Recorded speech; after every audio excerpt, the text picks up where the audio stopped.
We are excited that you are here. We're certainly in for a treat tonight with Dedrick Sims.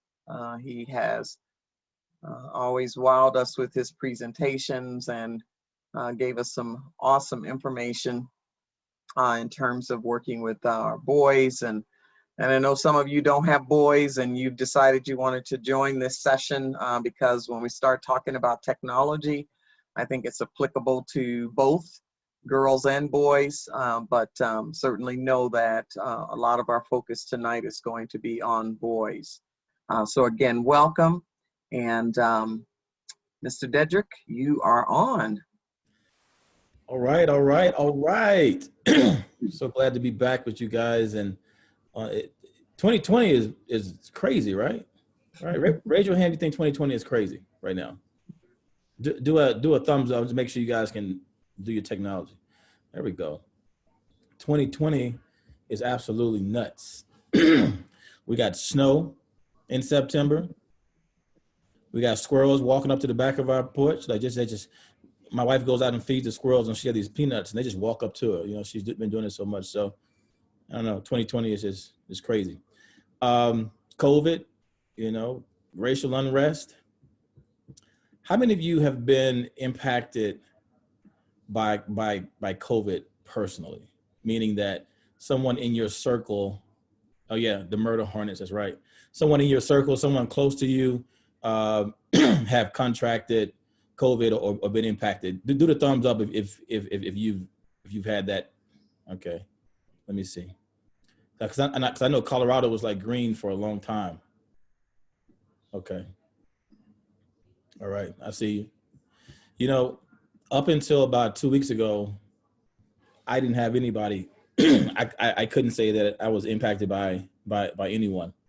I've done some presentations and I've asked people that same question. And there were a lot of people who had been impacted, but I learned a couple of weeks ago that my father has COVID now.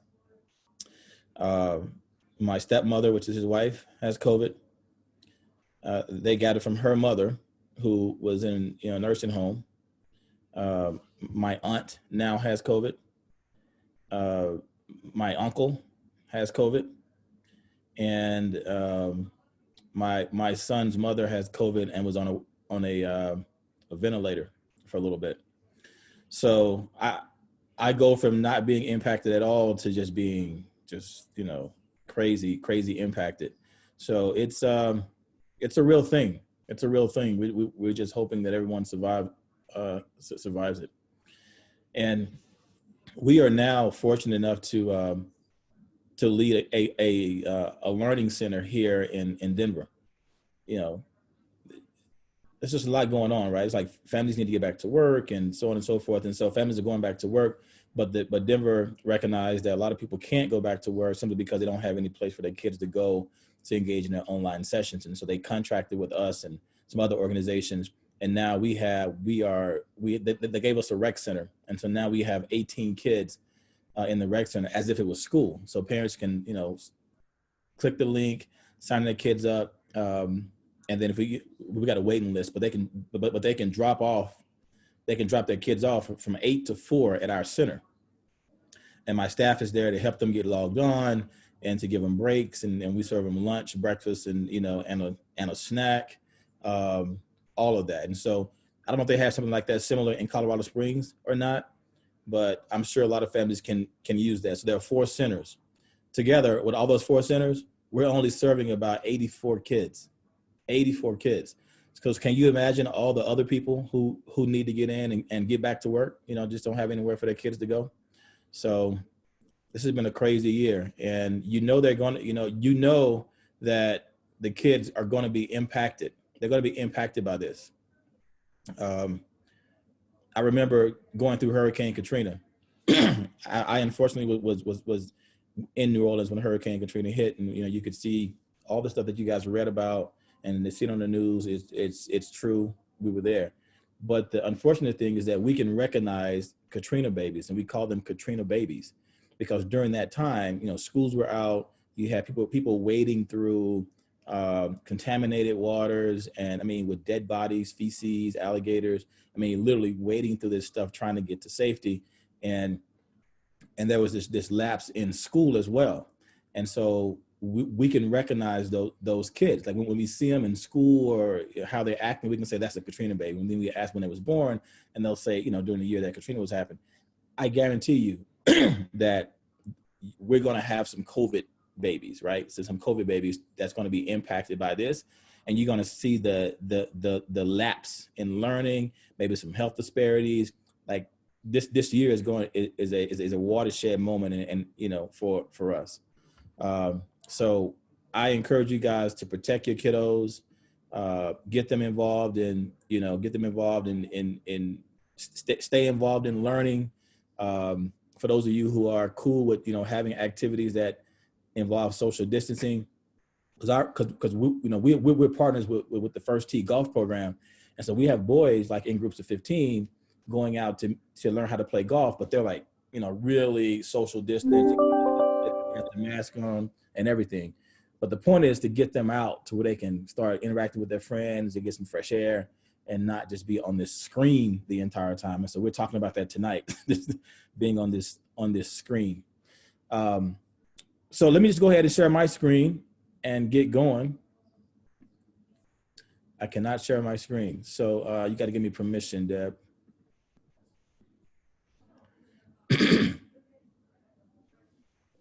One second. All right. I also think since the last time that we spoke, my book was published, right? Yeah, my book was published. So my third book came out. It's called Hey Man, We Just Talking, Daily Conversations with Young Men. The third book came out, and I know there was several people from this group that actually ordered the book. Is there anyone on here that ordered the book? If you just do me a thumbs up so I can thank you.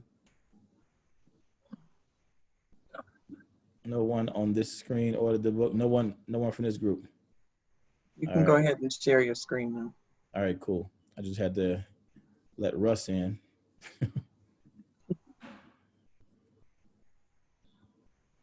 All right, good stuff. Also, just so that everyone knows that one of the treats for participating in this session is you will all receive a copy of Dedrick's book. There it is. There it is. There it is.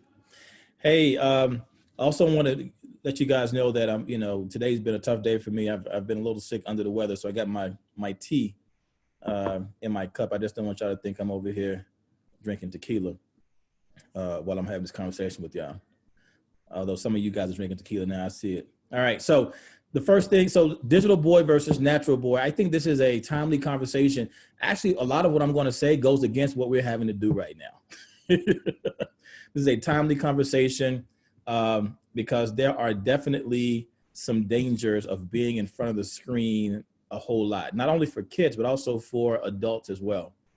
We're going to do digital boy versus natural boy 1 again, and then we're going to, next week, we're going to do digital boy versus natural boy 2. So we're going to go above the age of 13, go to 14 and beyond. But the whole premise behind this conversation is that when you expose your young man or your child to the screen for long periods of time, you actually do damage. And as the article said, that what was sent to you was that, some parents compromise and use it as sort of like a babysitter. Like, hey, if you're going to keep your mouth shut, I'm going to give you this phone and let you play.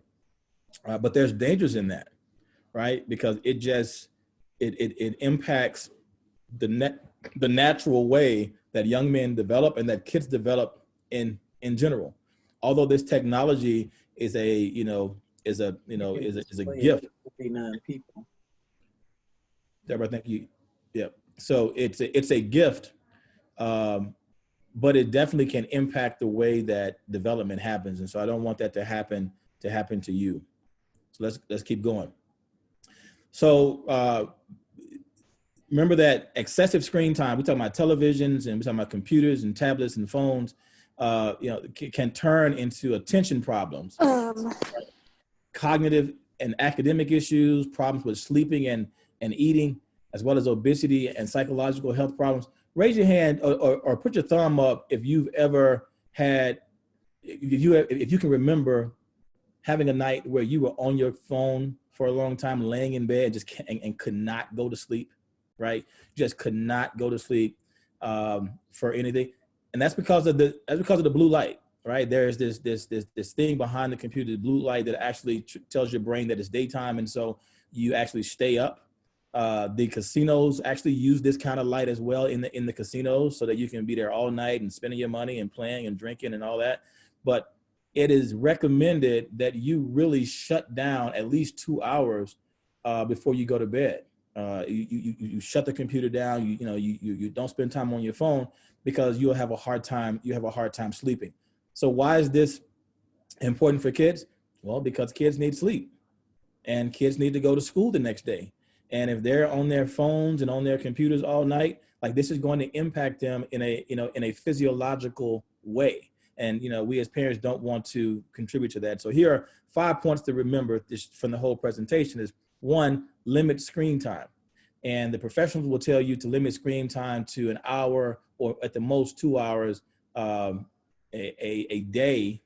So you think about this, where we are now with virtual school, it's impossible to do so. Like I said, we run a learning center, and those kids are on their screens from 8 to 4.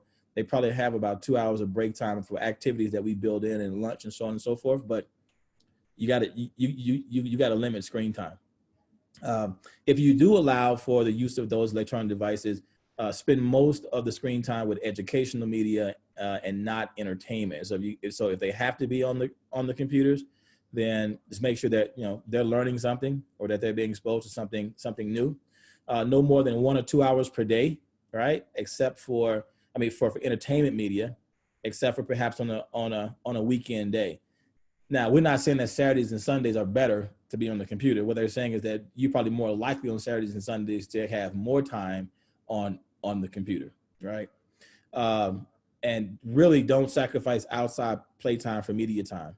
So during this quarantine time, it's really good to allow kids to get outside, especially your young men, to get outside so that they can go out and play, and instead of being on the computer. I'm 46 years old, and I don't know how many 46 years olds we have on the presentation, or close to 46. I see you, Derek. All right, 46 or on the presentation.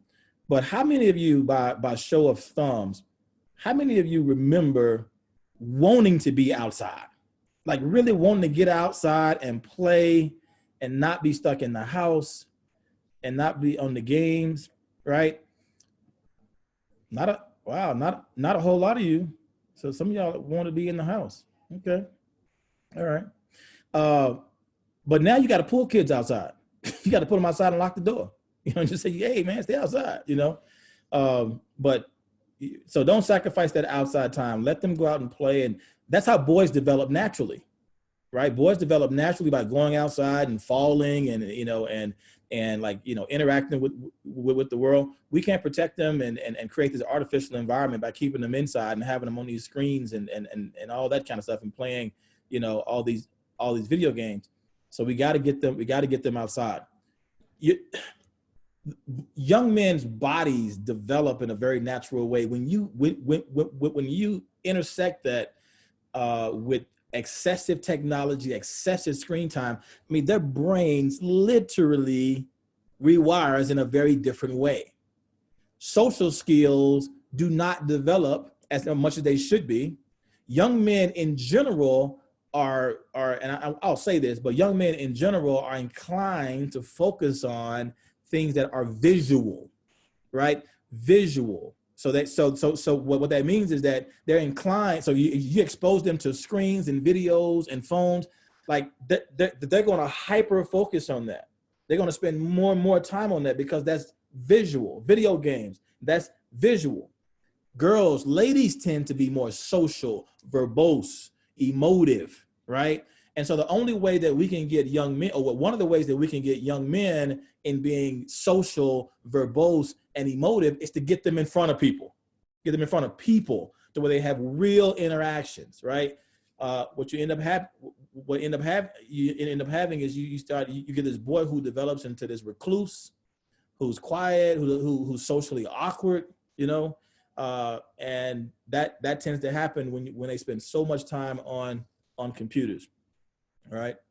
So boys' brains prone to overemphasize visual learning like screens. Boys need a lot of physical kinesthetic time during the day to develop these social emotional skills. Talk to them. If they're an only child, or if you're quarantined and don't want them to be around anybody else, then you have to talk to them.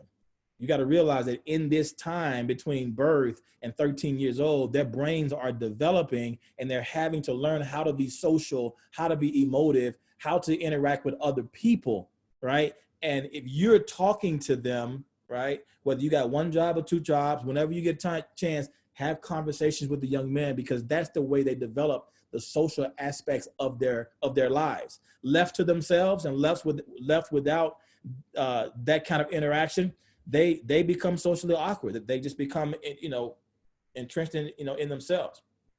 In the male brain, prolonged and hands-on contact can even be more essential for social emotional development, because male brains naturally develop fewer of these pathways without it. What does that mean? Wrestling, touching, hugging, you have to show it, hugging, right? Because of the propensity for to lean towards hands-on stuff. And what sends boys that way? This magnificent hormone called testosterone. And we talked about that. Testosterone is an impact hormone that we as young men have, we as men have, that tend to teach us more lessons than what somebody can say. If we experience it, then it solidifies itself a little bit more with young men. So these are the stages that we're going to talk about, overall between today's conversation and next week's conversation. We're going to go to number 4 today. So we're going to look at this developmental map for maturation that includes a maturity map for electronics and technology use, right? I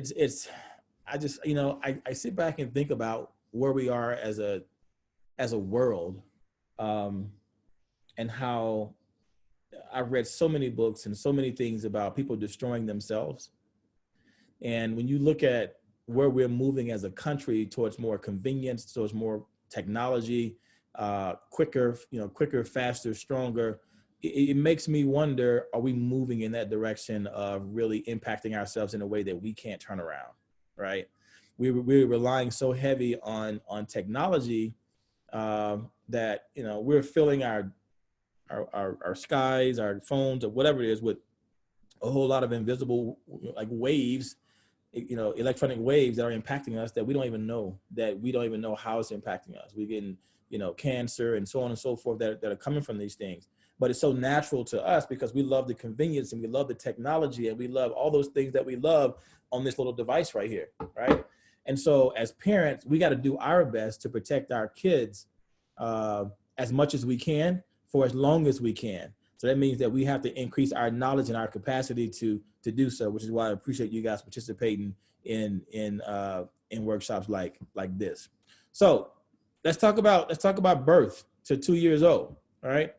So because of the Y chromosome, boys develop their gross motor skills earlier than girls. And so we're talking about movement, touch, those skills happen earlier in boys than they do in girls. In girls, the emotive piece, like the feeling, the crying, the understanding emotions, the ability to be verbal and to be reasoning, that develops quicker in girls, right? It's one of the reasons why men, we lose a lot of arguments to girls, because they learn early how to talk and have conversations and reason. We pick it up a little bit later. Boys develop significant spatial, mechanical, visual, graphic centers than girls do, right?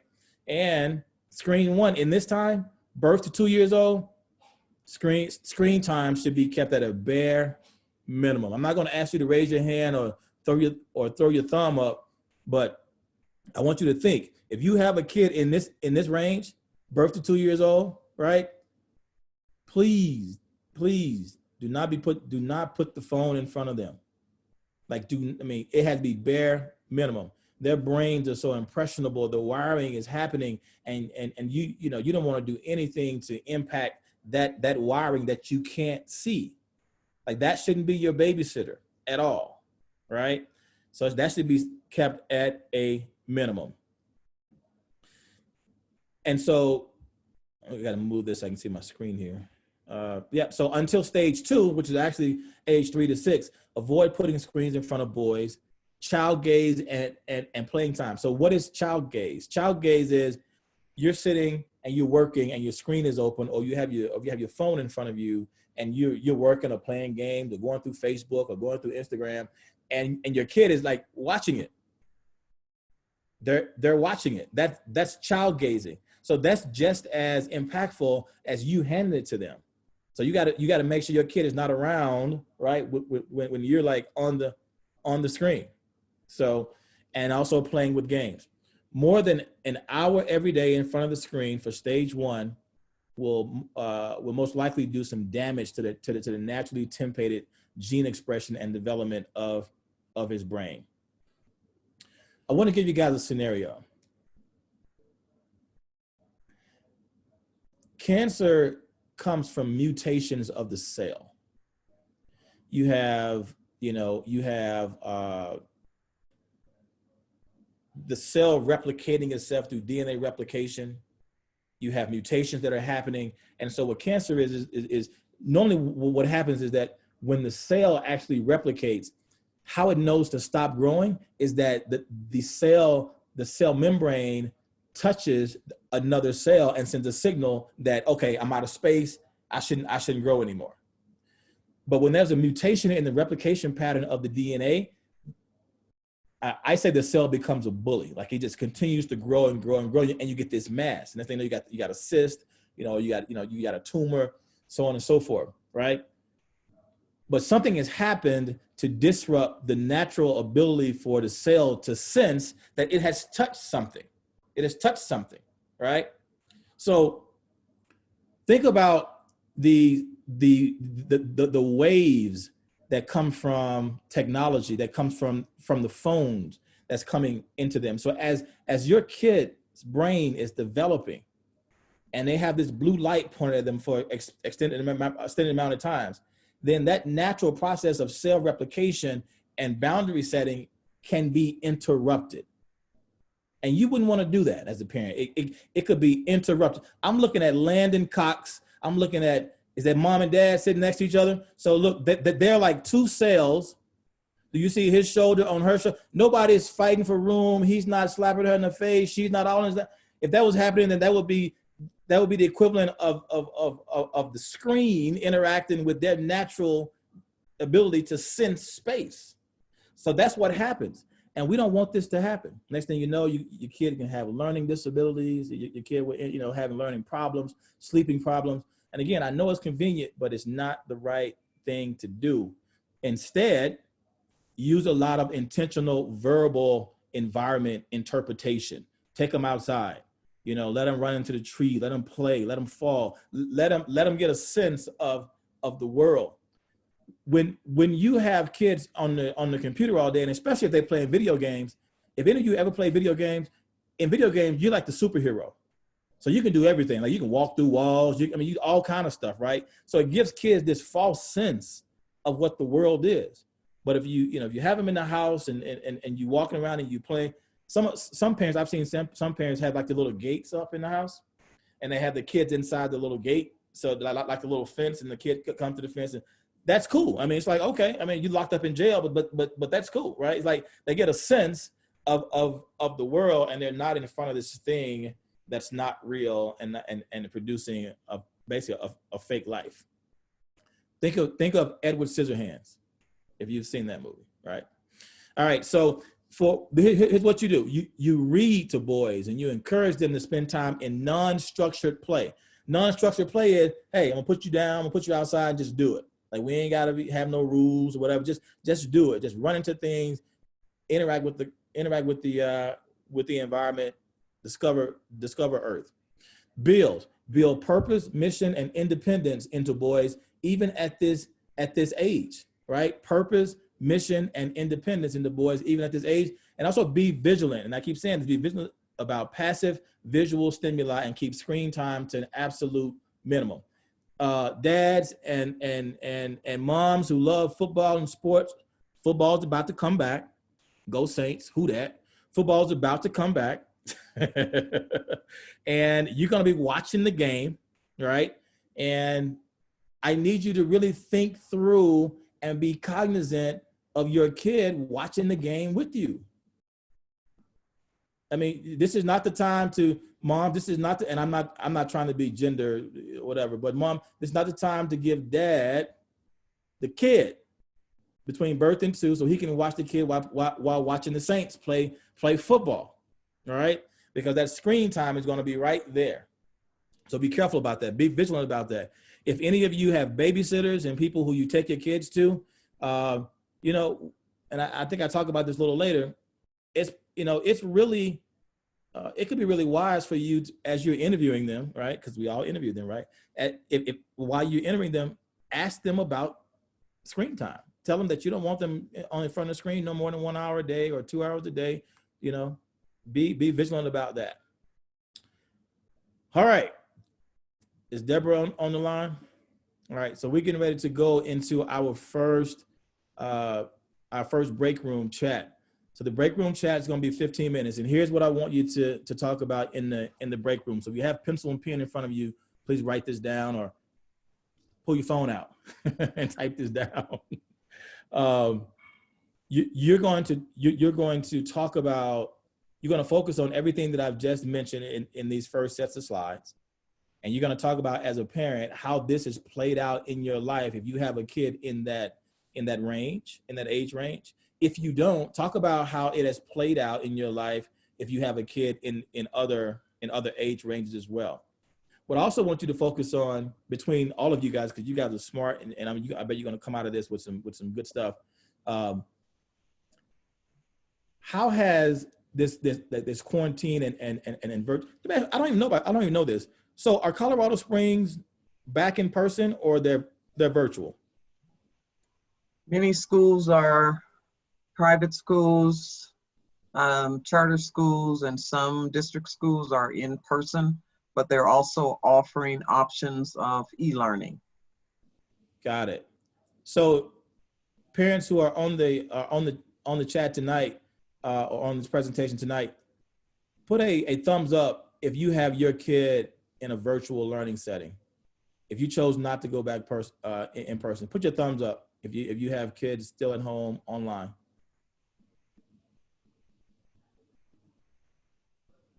Oh wow, not many of you. So you got kids that okay. So you got your kids back at school, I imagine, because you had to get back to work. Yep. All right. So going into this chat, talk about, you know, how this quarantine and virtual school just goes against what we're talking about, and how you're protecting your kids from this kind of stuff that's going on. All right. I think Deborah's going to put you in groups of 8, 7 or 8. I need one person to take notes in the group and to identify like the high level themes of what people are talking about in relationship to the slides that we've covered. Also, how COVID-19 is impacting screen time and visual time. So I need one person to take those notes. And then I need you to identify one person who is going to speak for your group and say, hey, our group talked about this. This is what's going on. This is how we've been impacted by having to be in front of these screens, these Zoom meetings, and also how our kid is being impacted. And if you're guilty for doing some of the stuff that I talked about you shouldn't do, discuss it in your group, right? And figure out how you can not do that. Is everyone clear? Give me a thumbs up if you're clear about that. Give me a thumbs up. We also have some homeschool families in here as well. So okay, all right, homeschool. Mm-hmm. Good. Well, this is going to be great for homeschool parents because they can control screen time, big time. All right, good. All right, Deborah, do your thing. Okay, so we have 5 groups with about 6 people in each group, and We're going to move you into your breakout rooms now.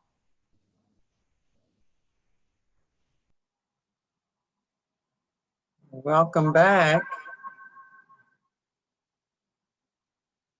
So hopefully each of you selected someone to report for your group. So we've got 6 breakout groups. So if you are the one who's going to report back for your group, please give us a thumbs up so we'll know who you are. So we got the Cox, Green, Tanya Brown, that's 3, Lori, that's 4. So we have one more group. So you know if you don't volunteer, we just pick you, so it's all good. You get Oh, volunteer. and Carrie, okay, you gotta see Carrie. You get volunteer. Right. So we got 5, we've got 5 voluntoads. Voluntold. She's okay. So they so the Coxes, are they presenting the 2 sales? Apparently, something like that. The 2 sales. All right, cool. All right, so let's start with you guys then. Coxes. Let's start with the Cox Cable crew. All right. Go ahead. Set the tone. So, yes, pretty much. I mean, it looks like how everything is played out is the one consistency we have got. Major screen time. There's been no time for parents to take break due to the fact that we're all working from home, or we're not working but we're teaching our kids, or we are working and trying to juggle kids, right? So screen time seems like it's been running a lot higher with everybody in the group. Therefore, it shows our lack of planning or not getting a chance to plan, and our awareness on that as well. We're either over aware of our kids getting all the screen time, or there's actually a lack of awareness too. Like your kids are getting on the screens and people aren't even noticing because they're too busy with multiple other kids in the family, right? So, I mean, some of the things that we kind of came up with, tried to set a routine. We even heard a couple others as far as just straight up kicking the kids out of the house, telling them, you know what, leave the tablets inside, get outside, go. I'm even guilty on this one, bribing the kids, setting them down with some ice cream, some candy, like, sorry guys, here's something else, go eat a donut. I don't know. There was taking away phones and tablets at nighttime, putting them in the parents' room in a nightstand under a pillow while the kids are in their rooms. That way they don't have access to them. Setting your Xfinity internet time, shutting that down. Recommending reading time, walking, hiking, going to parks, and just really setting those boundaries and laying into them and holding true to them, which it's hard, but you got to just set that routine is what we kind of all came up with. Are you guys, do you have your kids? I mean, are they going to school, or are they in home with you? Are you homeschooling? Are you a homeschooler? So we go to private school. So both of our kids have been in full-time learning since August 11th. Okay. And then, yeah. All right, cool. And the people who are in your group, are they private school as well, or? It was a mix. It was a good mix. There's some private and home. Okay. All right, good. Well, good presentation, man. Thanks, sir. Appreciate it. All right, there go the Cox team. Who's the next presenter? Next is Linser. Lori, go ahead. Hi. I think most of us had older kids than the group that you presented with. So we talked about how the technology wasn't as available when some of our kids were that young. But for those of us who have multiple kids, then as our older kids got more technology, then our younger kids started using it a lot more than our older ones did. So it was harder to be as intentional. It was easier to be intentional with our older kids than with our younger kids, if that makes sense. So some people talked about how they just have 30 minutes a day, and the longest time period is they do family movie nights.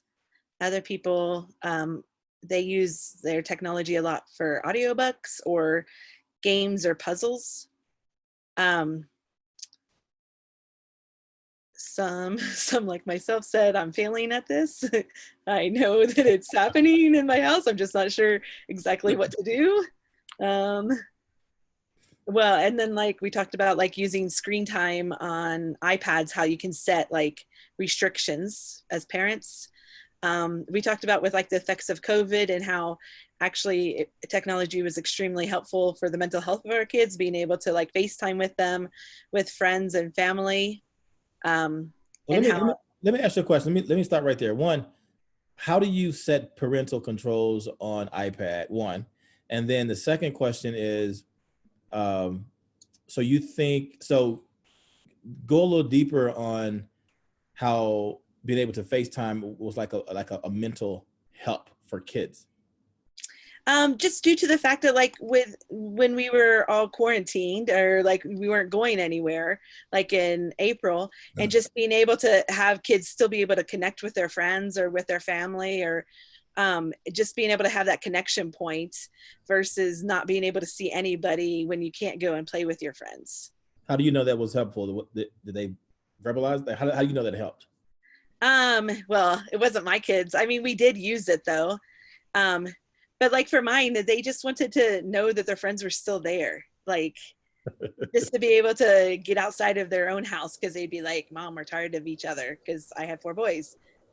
Jamie, do you want to add anything else to what you saw? Was that Jamie's kids? Yep. Yeah, it was my kids. So I was just, for our kiddos, they are so used to playing with other friends. And when we were all on the stay-at-home orders, when kids couldn't come here and our kids couldn't go to their house, they would, like my daughter would sometimes get on her iPad and she would bake, and her friend in California would be baking at the same time, and they'd be talking, and it just was really actually helpful, and they felt like they were together, and it was a way for them to connect. And we even at one point, my son played Battleship, but with an actual Battleship board, and his friend was at his house with his Battleship board, and they played Battleship, and so they felt like they were connecting that way. And it was just a way during the stay-at-home orders to still feel connected with friends. And so our kids, yeah, they did process with us and thanked us and said that that was really helpful because they were feeling really isolated. Wow, that's interesting. How many other parents on here has had that experience that Jamie's talked about? Ashley, say more about yours.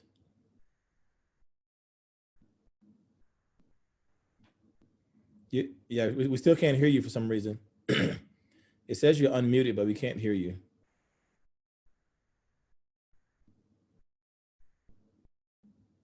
No, I don't know, Kat, maybe that's something you got to fix or something. I don't know. While they're figuring that out, is anyone else? Who was it again? Ashley. Ashley Harden. Kenyon. Okay. Okay. Yeah, she's still. Has anyone else had that experience to where their kids actually think like that Holly? Say more, Holly. I don't know. Am I on? Yep, you're on. So I just have mainly, I mean, my oldest is 8 and she's a girl, and then my second oldest is a boy, he's 7.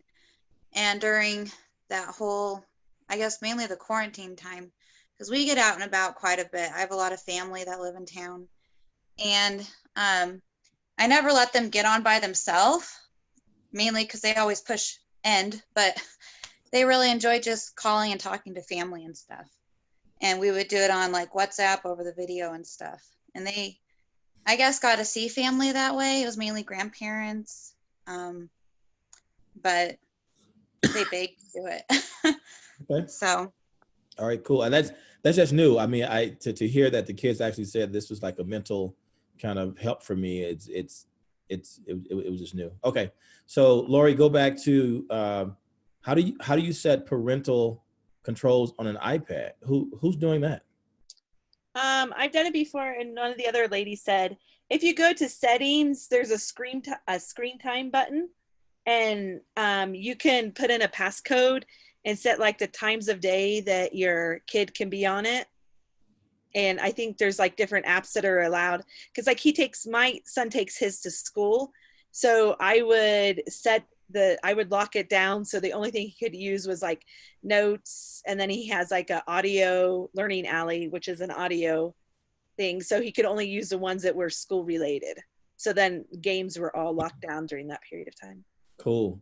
All right, parents, you've learned something. I mean, how many of you, by show of thumbs, knew you could set screen time parameters?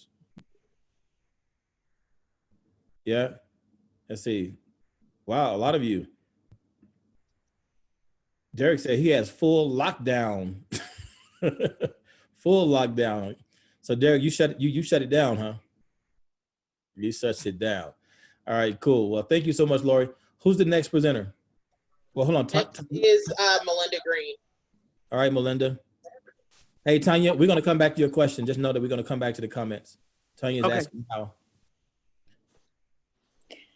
Okay, so it was mostly moms in our group, and with a brave dad, and we all kind of are in.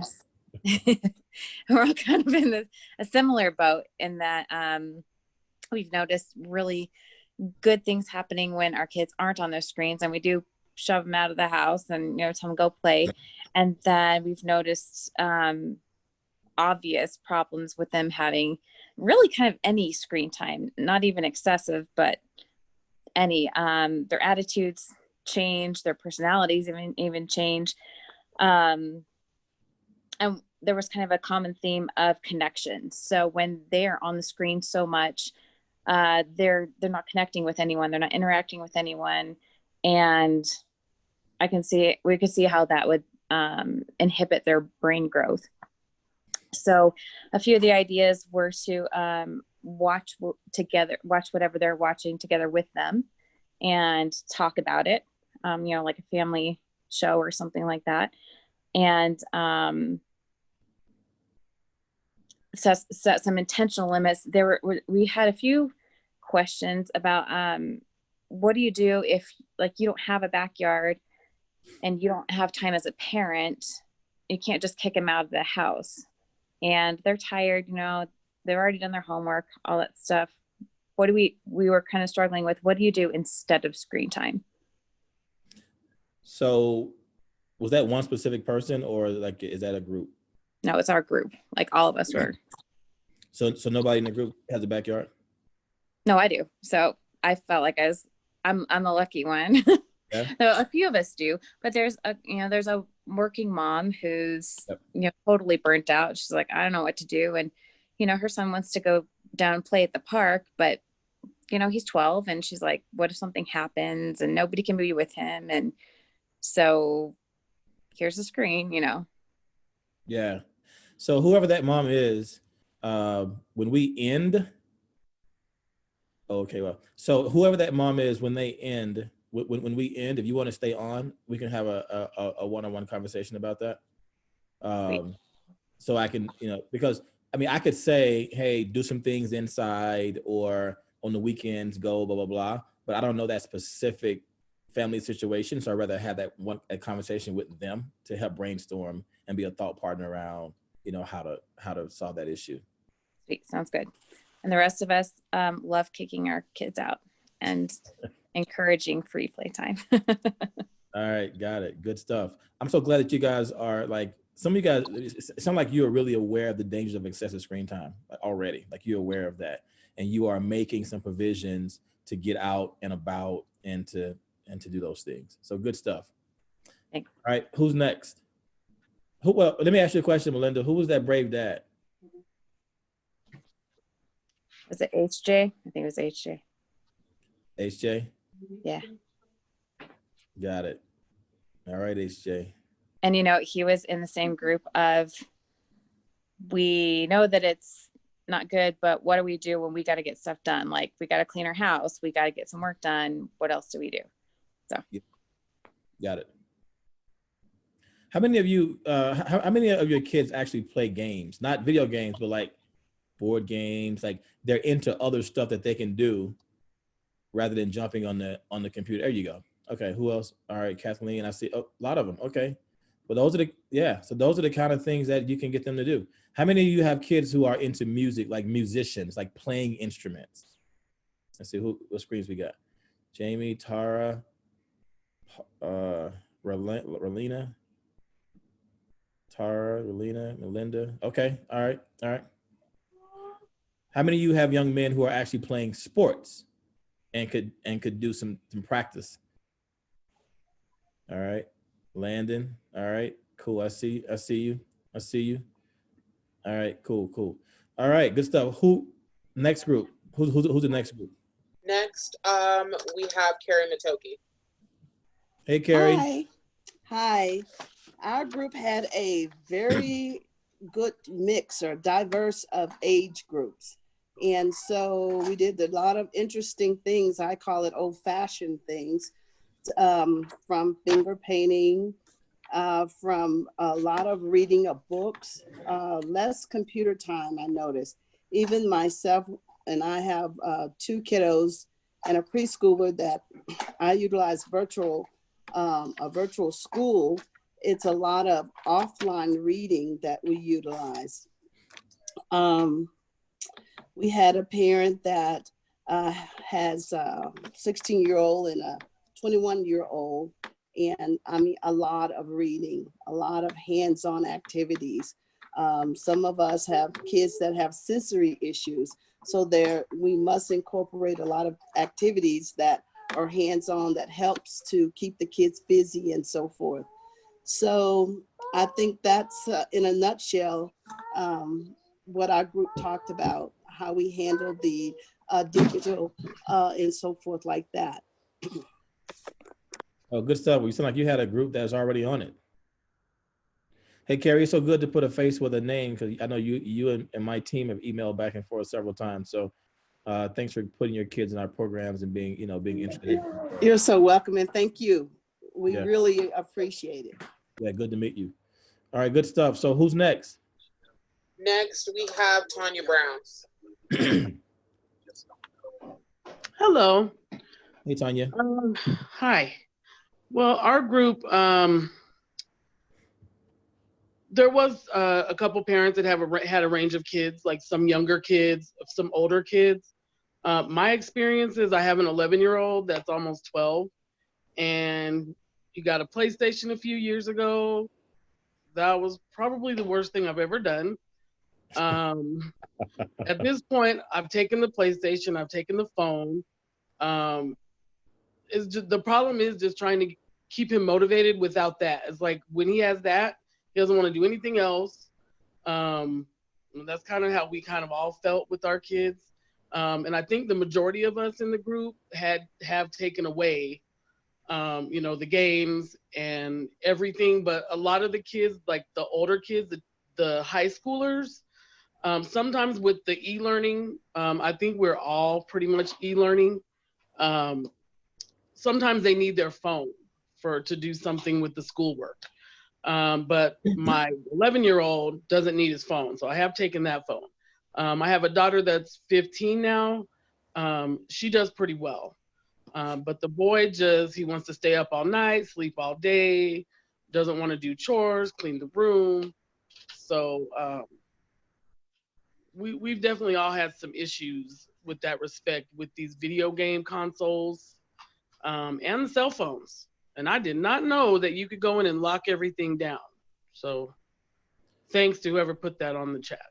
Derek Brown did that. So make sure you connect with Derek Brown. Maybe he can show you how to lock things down. Lori mentioned locking things down on iPad, but Derek said he locks stuff down for real. So yeah, I have Android. Everything's Android. So I didn't know you can lock things down either. Like I did not know that. No. So thank you, Derek and Lori, for bringing that up. And I mean, I'm honestly on the verge of counseling because I don't know. Well, you can stay on the line too. Let me have a one-on-one conversation with you. I don't want you to jump off the ledge. All right. Well, good stuff then. Thank you so much for that. So let me ask you a question, Tanya. So are you taking Game Boys away? And I think you said this, but are you taking Game Boys and video games away because of like this knowledge of excessive screen time really impacts them, or because they're just being lazy and not want to do anything else? I think for me, probably both, because I realized he does have, he needs to go outside. He was doing football, but that's all been canceled. So it's like he's just in the house on the game. So there's laziness part of that, but then part of that, I know it's too much. He's just too much screen time, and he does need to get outside, get social with some other kids other than on the PlayStation. Okay. All right. Well, that's good to know. Derek, because we may not have time for you to talk about it, if you can put in the chat, and also Laura, you guys can put in the chat to other parents, how do you lock things down and control screen time, like step by step, that'd be great. That'd be great. Is there anybody left? Kat? No, that completes our groups. That completes the groups. All right, cool. Well, I'm gonna start sharing my screen so we can get back to the other piece. All right, let's talk about 3 to 5 year olds. How many of you have kiddos in this range? 3 to 5 years old. Put your thumbs up. 3 to 5. 3 to 5. 3 to 5. All right. So 3 to 5. So use of technology in the lives of all American boys, like it increases as you move into preschool and a kindergarten, especially now that a lot of curriculum is online. A lot of schools are using technology more and more. The dangerous part of this is they're using technology more and more without knowing this kind of stuff that you know, right? And they're using it as a supplement to their teaching, but it ends up being more than an hour or 2 hours a day. Again, be vigilant. If you have the ability to talk to teachers about how much screen time that they're using, if your kids are back in class person to person, if you have the ability to talk to the teachers about how much screen time is being used, please do so. Like, please ask that question. More than likely, you're not going to be able to change the outcome of it because, schools are trying to figure this thing out as well. But what it does is that it tells the teachers that you are aware of the danger of screen time and that you know how to advocate for your kids. So ask that question, right? During this time, we want to focus mainly on educational products. So if you do have kids online, make sure that they're doing educational stuff. Now, let me just say this. This is, if you have the time and the money, it's worth doing genetic testing. There are some kids who are actually have this predisposition for obesity genes. And you all know the longer you sit and in front of the screen and eat, and not exercise and not go outside, that you actually, gain weight. And so if your kid is predisposed or have this predisposition towards obesity genes, that's even more reason to limit screen time, because it's not like you have screen time and you're jumping around. Like you're watching something and you're being just kind of still, like you're doing now, right? So if you have the ability to do genetic testing, do so. Let me say this: it's not an expensive endeavor. You can get genetic testing for as low as $50 to $100, but also as high as like 10 to 15,000. Just depends on what you're trying to do, right? So if you have the ability to do genetic testing, do so. Look it up. Like write this note down and Google genetic testing in Colorado Springs, genetic testing in Denver, and call and see what how much it costs. 6 to 9 years old, stage 3, right? Beware of the effects of screen time on sleep time. We talked about that. Study your son to decide when it's the right time to give him a cell phone. Let me say this. I'm about to set y'all up. How many of you have kids who are 9 and under and they have cell phones? Give me the thumbs up. 9 and under and they have cell phones. I think because I said I'm gonna set you guys up, nobody's pushing that screen. 9 and under. So there's no one that has a kid that's 9 years old that has a cell phone. Let me keep going through the let me keep going through all the Nobody. Okay. All right. All right. I think y'all scared because I said I would set y'all up. But I would not give a kid less than 9 a cell phone, period. I just wouldn't do it. So I know I said study your son to decide when to give him a cell phone, but less than 9, I just would not do it at all. Right. We're gonna skip this breakout room because that was too quick. How many of you had kiddos in the 10 to 13-year-old range? 10 to 13? All right, let's talk about it.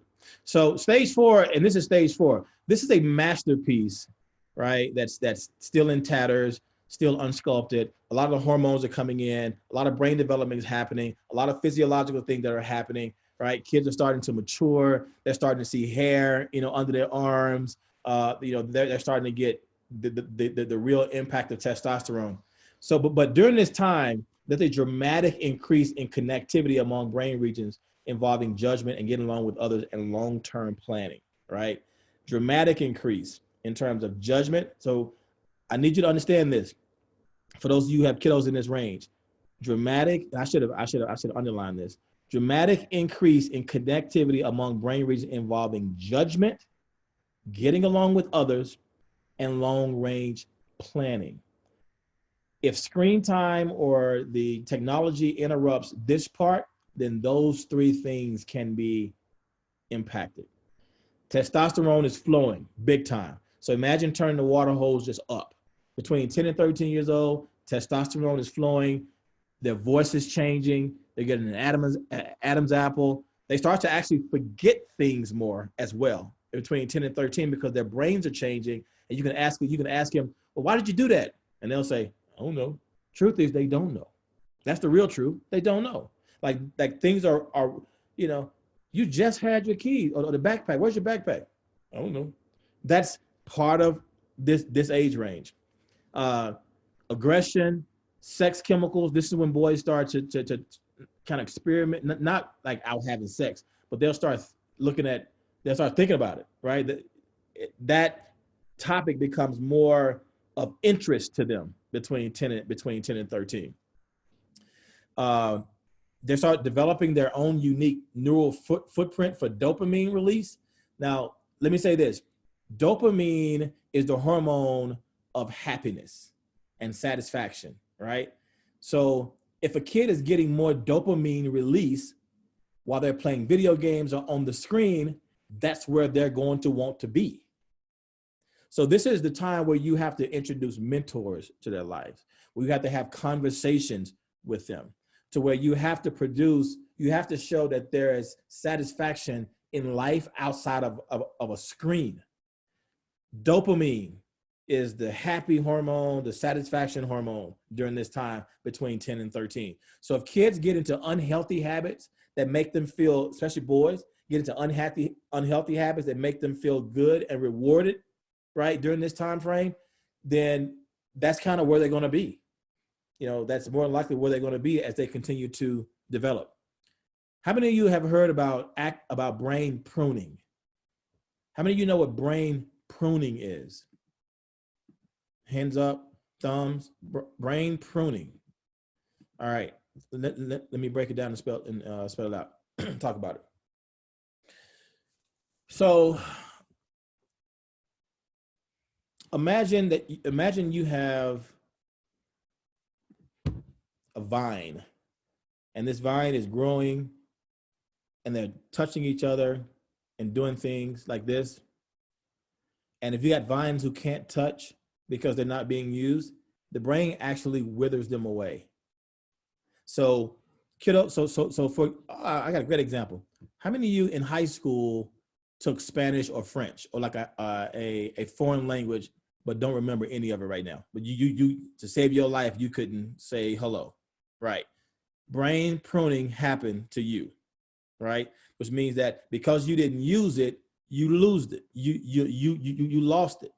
If you played golf when you was younger and not playing golf now, and you can't remember how to do it, you lose it. So that's what brain pruning is. So during the age of 10 to 13, a lot of brain pruning is happening. If you have this excessive technology going on and excessive screen time, then you're taking away from this natural process of pruning and also reinforcing what you really do well. So for example, if between this age and 10 and 13 and you have your kid or your young man playing the piano or playing sports, right? The brain reinforces those skills, and the ones that you're not doing, it prunes away. The excessive use of technology interrupts this process, right? So what I want you to get out of this, parents, is that there's a lot of stuff happening in your brain or in that brain that you just can't see. And everyone, you know, they're not taking classes like this or workshop like this to where you get that knowledge. You are literally shaping the way your son's body is growing and mind is developing by what you do and what you don't do with technology. Like, you are really creating this.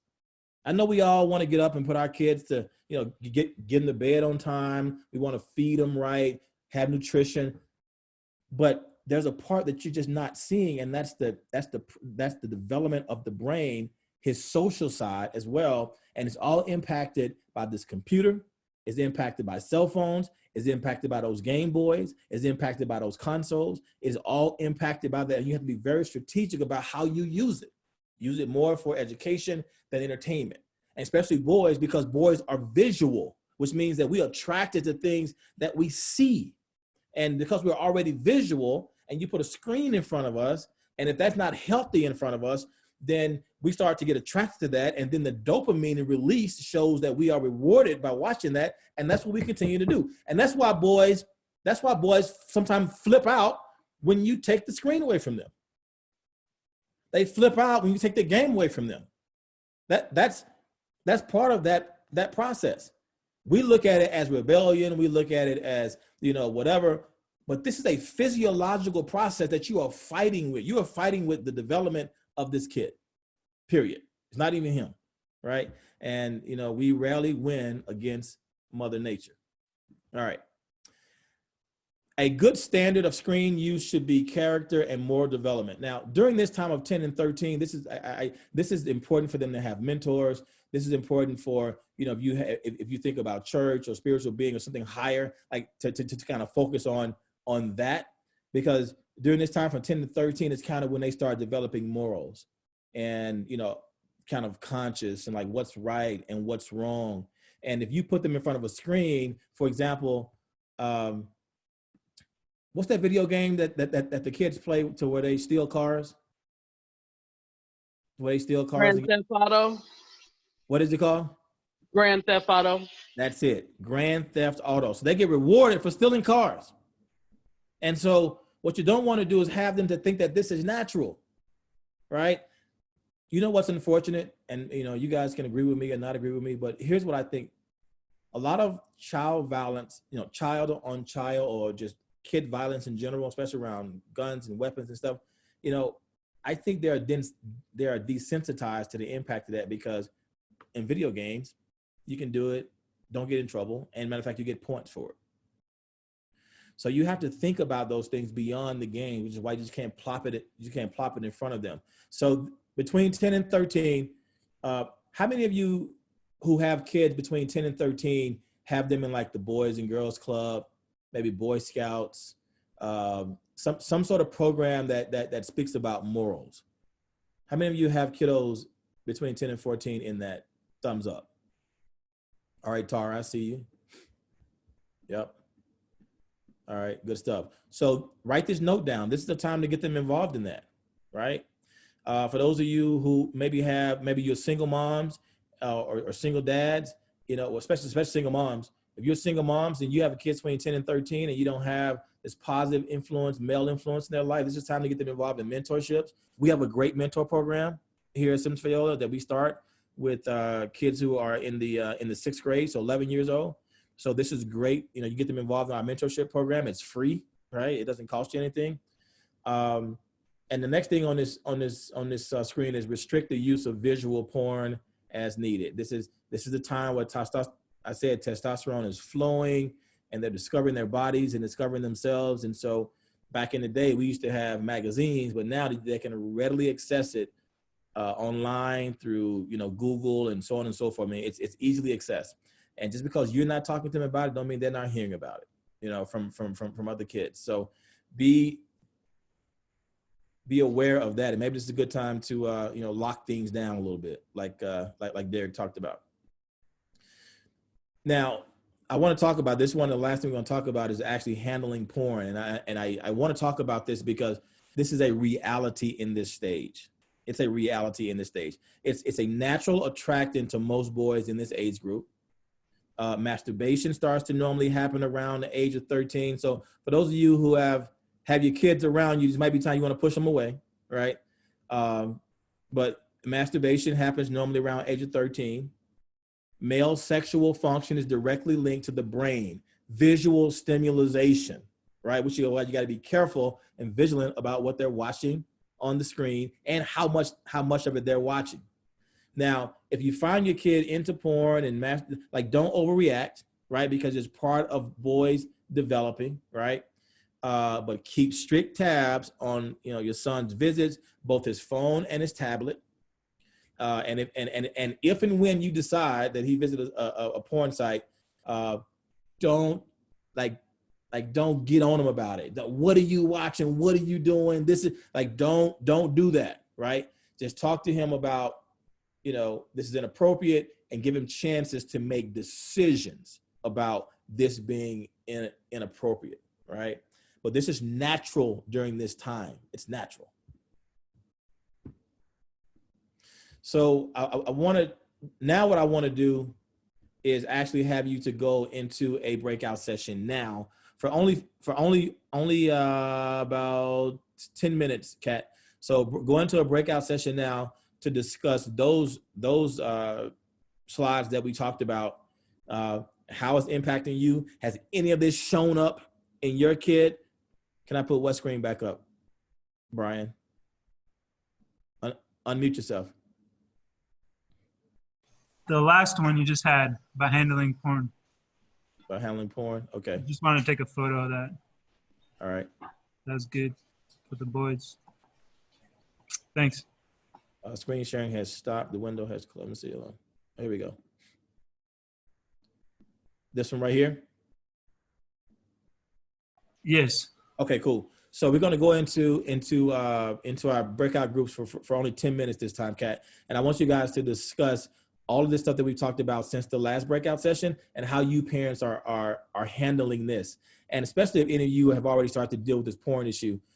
Listen, this stuff can be accessed by phone, screens, screen time. So I want you to be really, really conscious of that. And if you've and I hope you guys have really picked up on what Derek said and about locking things down,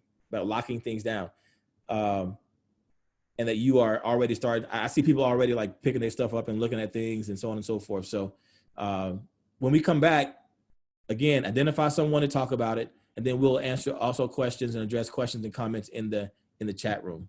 All right. All right, Kat and Deborah, we can put them back in groups.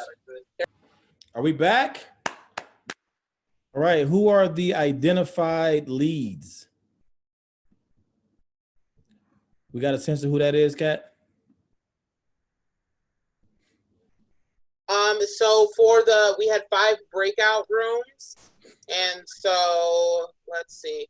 Out of breakout room 1, let's do Brian Whitlock. And then out of breakout room 2, HJ. Yeah.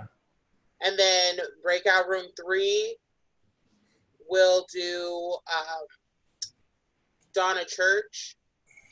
And then breakout room 4, we'll have Derek Brown. And then out of breakout room 5, let's do Pamela Stein. So the first one will be Brian Whitlock. All right, cool. So before we get to Brian, Rachel, I see your coworker over there with you. Y'all braiding hair, you lost your camera. There's a whole bunch of stuff going on in Rachel Harper's house.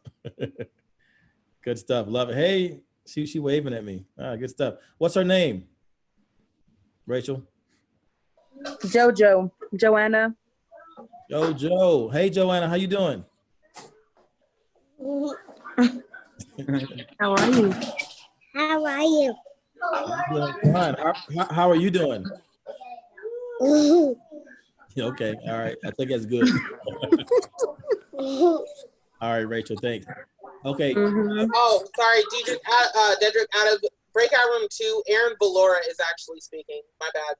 Okay, cool. They got to remember it, not me. All right. Group 1. Let's go. Yeah, that's me.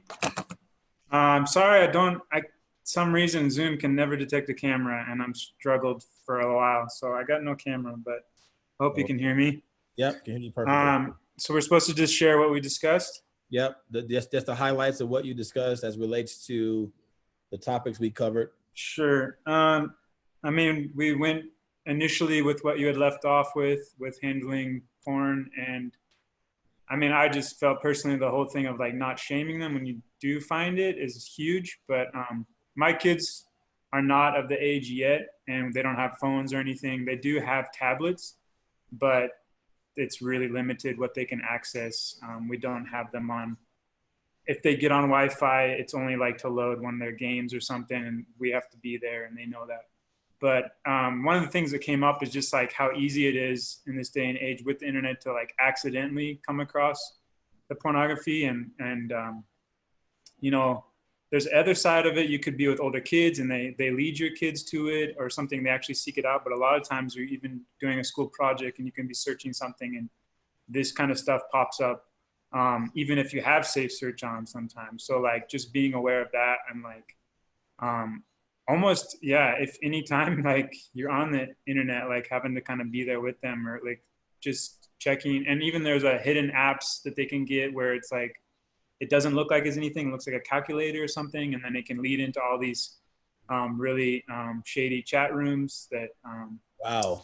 Yeah, that's one scary thing that is there. So we just know there's a lot of pitfalls out there for our children. And so we talked about that, just being aware and of course, monitoring their internet usage. If they are older, you know, like wanting to strike that balance of having boundaries, but giving them, you know, some privacy too.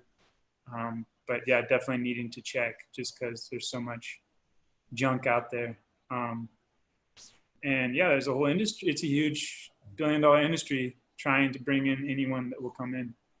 So then we talked that, and then we talked a bit about, I guess, dopamine, what that is exactly for the boys, especially, and what that can do. And then, gosh, what was the other thing? Oh, just video games, like staying away from the more obvious ones like Grand Theft Auto, but then there's other ones like Fortnite or something that you're like, oh, it's not really that harmful. It doesn't show blood, but they can still do these like stabbing motions. And it's like, what do you want your kids emulating that? So it's just kind of like, of course you have different opinions on that, but it's good to be aware of these things. And you as the parent got to decide, you know, what you're going to allow. Yeah. And I know you guys in those groups can't argue, but I can say it as an outsider. I'm gonna say it. I'm gonna say it. You're right. I'm gonna say it. And what I'm saying is you have to understand between that age of 10 and 13, that's when their moral compass starts to develop. And if they're on Fortnite and Grand Theft Auto and all this kind of stuff, like, and because boys are visual and attracted to that, that's the world they think is actually okay. And especially since if you're not giving them outside social interaction, talking to them, hugging them, you know, getting a part of boys and these clubs that teach them moral stuff, they're more likely to be drawn to that. So I'm gonna say it. You couldn't say it, Brian, but I'm gonna say it because it needs to be said. Yeah, preach it. Thank you. All right, Brian, I'll be your shield. All right, so because we have next. All right, next because we have thank you, Brian. So who's up next, Kat? Aaron Valora. All right, Aaron, let's go. All right, so our group, we talked about several of the parents in there have already come across the use of porn with their younger child, or, you know, the 10 to 13. And so, you know, what has been established. And so they're limiting access to their tablets and technology. And one mama was talking about there's a book series out on what kids should know at certain ages for sex and that kind of thing. And she actually reads it with her child. So they get the chance to ask questions while they're reading and that kind of thing. And then just the importance of getting that positive male mentor in with our guys, our boys, especially if they don't have that at home. And then we were wondering if you knew or networked with anybody here besides like the local Boys and Girls Club here in the Springs, like what you do up in Denver. You know what? We're actually trying to get ready to expand to the Springs. So that'd be awesome. Hopefully that goes well. We're going to expand to the Springs, and you know, maybe through our partnership with Parents Challenge, and you know, me knowing Deborah, that we can figure out how to expand Sensefield, you know, mentoring and everything into the spring. So absolutely. So you got That's great. Huh? You got some construction going on in the background. I do. I've got a lot of kids. Sorry. My husband's not home yet, so they're just kind of like. No worries. No worries. It's good stuff. Good stuff. All right. Thank you, Aaron. Who's next, Kat? Donna Church. Okay. Church. Hey. Well, in our group, what we kind of discussed was most of our kids weren't of the age where they were talking about sex. And one of my questions was, what is a good age to start talking about sex or anything? And we just kind of said 10 to 13. Okay, that's good. But sometimes with these kids, like mine personally, they come up and they tell me some things, and I'm just like, wow, where'd you hear that from? You know? So, and I'm glad that my kids are comfortable enough to talk to me about that. And that's pretty much what we just said, is just letting our kids feeling comfortable talking to us about whatever it is that's on their mind. Good stuff. Sounds like everybody is talking about porn, talking about the sex part of it. So that's good. That's good. You know, what I want you guys take away from this is that here, look, I need you guys to remember this. Boys are visual. Let's be clear. Boys are visual. We use this visual propensity to even like introduce ourselves to you. Like, if you don't look good, we ain't coming to talk to you. Boys are visual. And if you have the screen in front of them, especially if they got porn, because listen, I need you to get this. Because they're already had this propensity towards visual stimulation, they're going to go towards it. And I also want you to know that the socio-emotional part of boys, the emotive piece, feeling, oh, I love you, oh, I miss you, that kind of stuff, like that has to be developed. That's not natural for boys because of testosterone. And if they're right there in that screen, if they're Fortnite, sex, whatever it is, like this when you start getting unhealthy development. And it's when you start getting boys who become awkward socially. So that's what I need you to get. We're focused on the porn, I get it.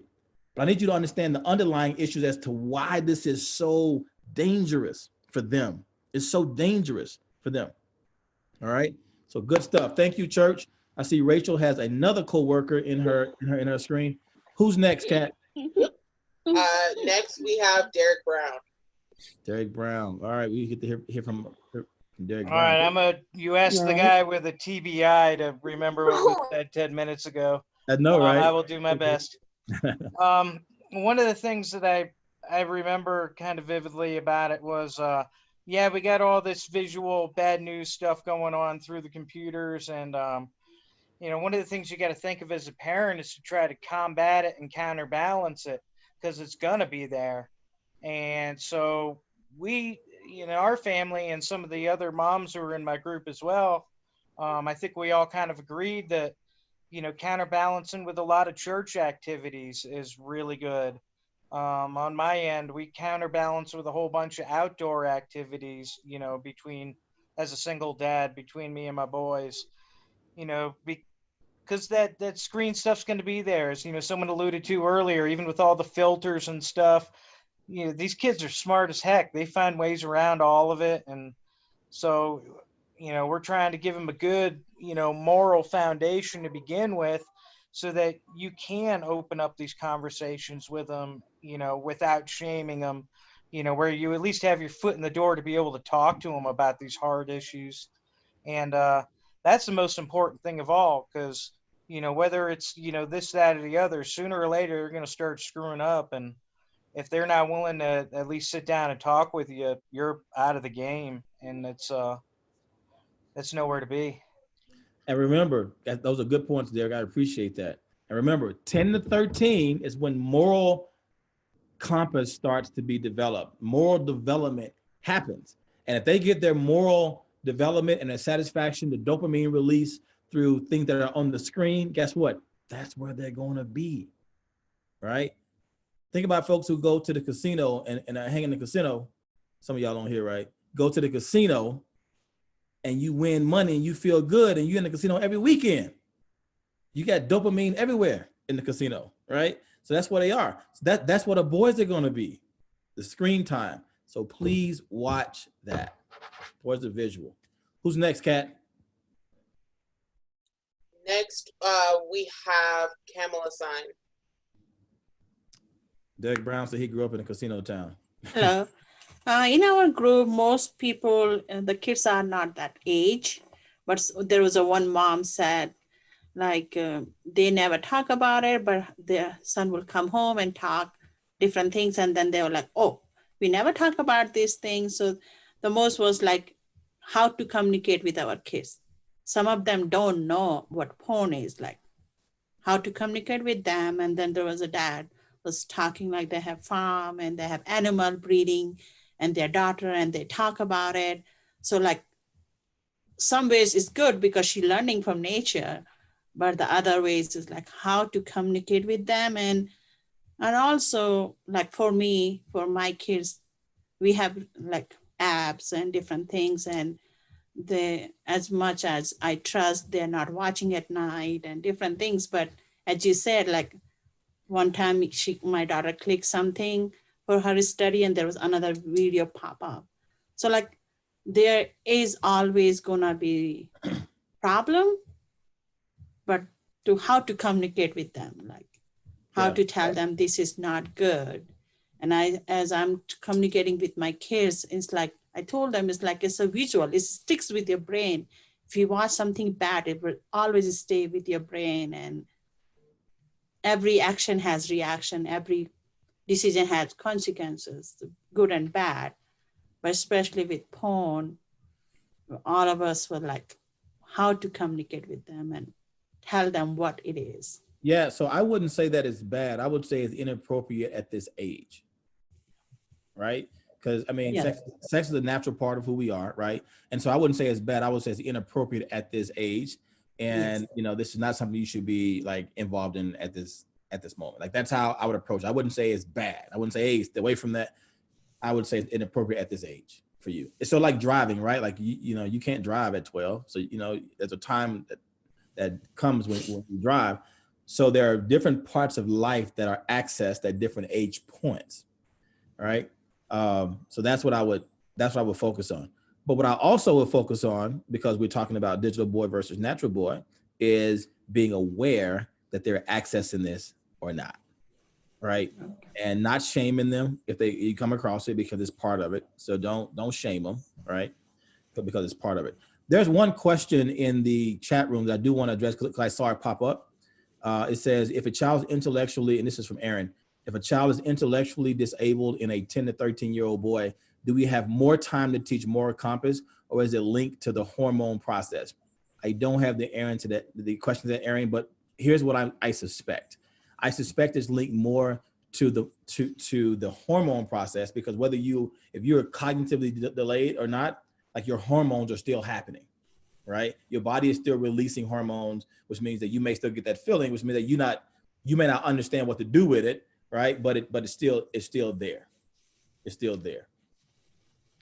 That's a good research project. That could be some good homework for you, Aaron, to come back to Digital Boy versus number 2 and give us an update. Who's next, Kat? Thank you, Kamala. Thank you. That's all. That's it? Mm-hmm. All right, cool. So guys, it has been absolutely great again. Deborah, Kat, do you see any outstanding questions in the chat that I need to address before we chime off?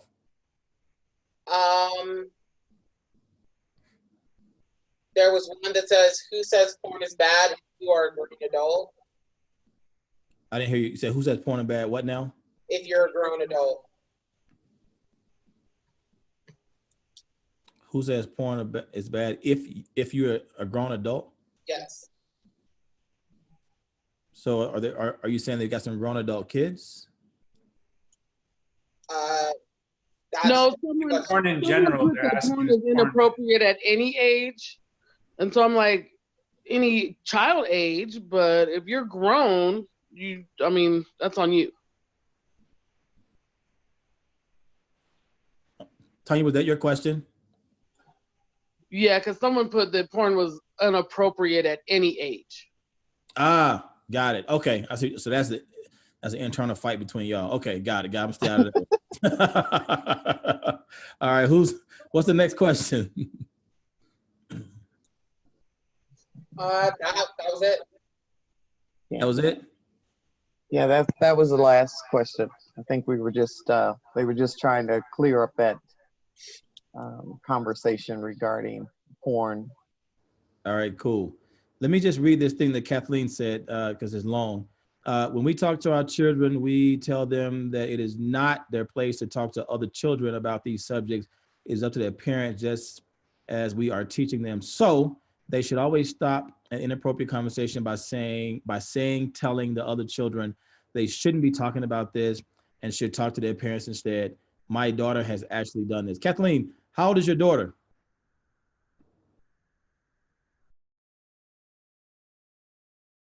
10? Wow, she's brave. Good job, Kathleen. Good job.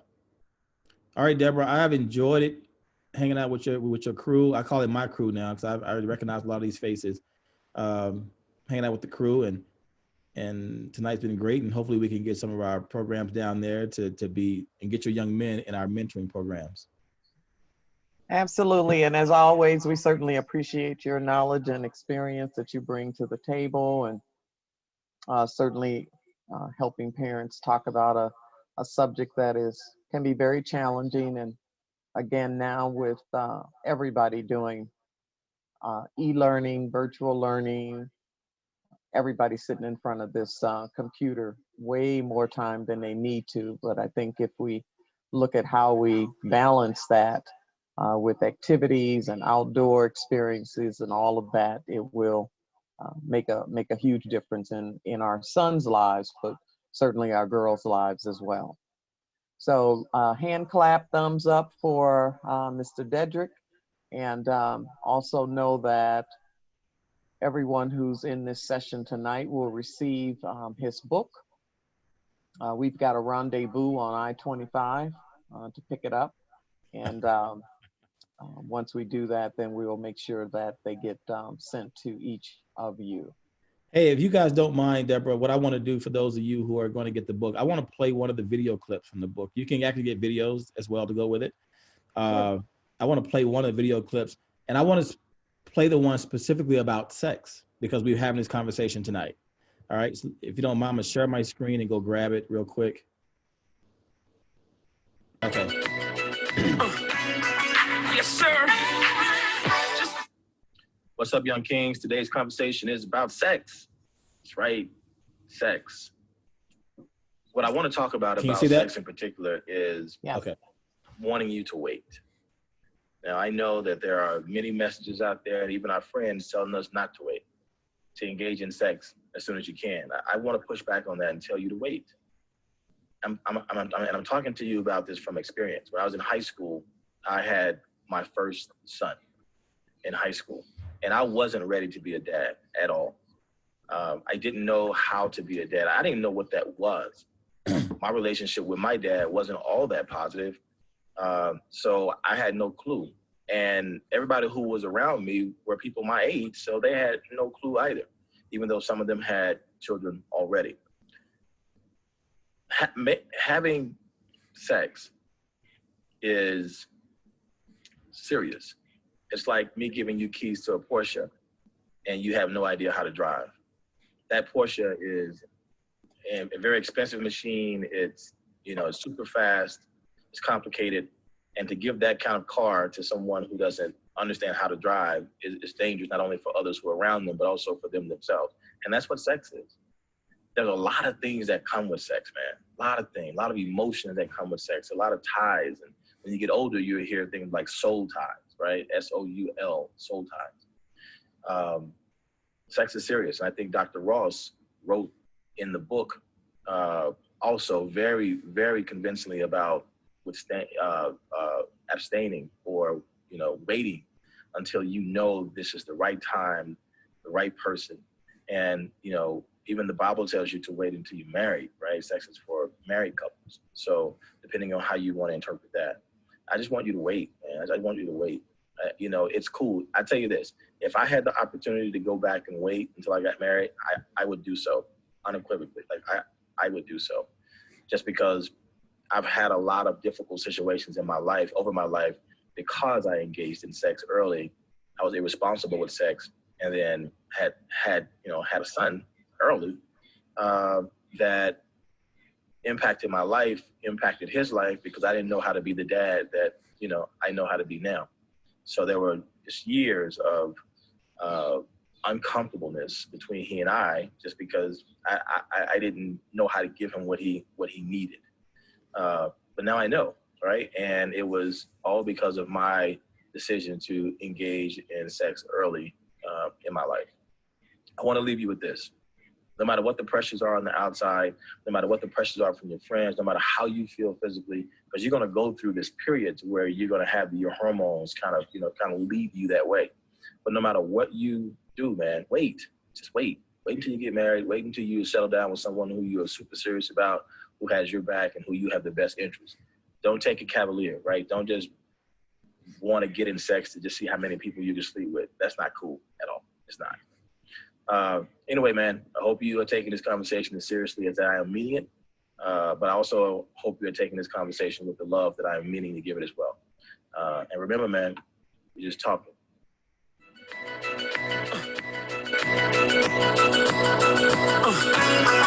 Yes, sir. Nice. That is nice. Thank you, Dedrick. Hold on 1 second. So someone asked the question, Hold on 1 will second, you have Deborah. I hear you. access Because to my that stuff. Hold on 1 link? second. I want to show my teams. So Dedrick, I know that we did not subscribe with the books that I can't hear you, Deborah. Oh, I hear you now. Okay, we didn't describe or ascribe for the books that we purchased the video link.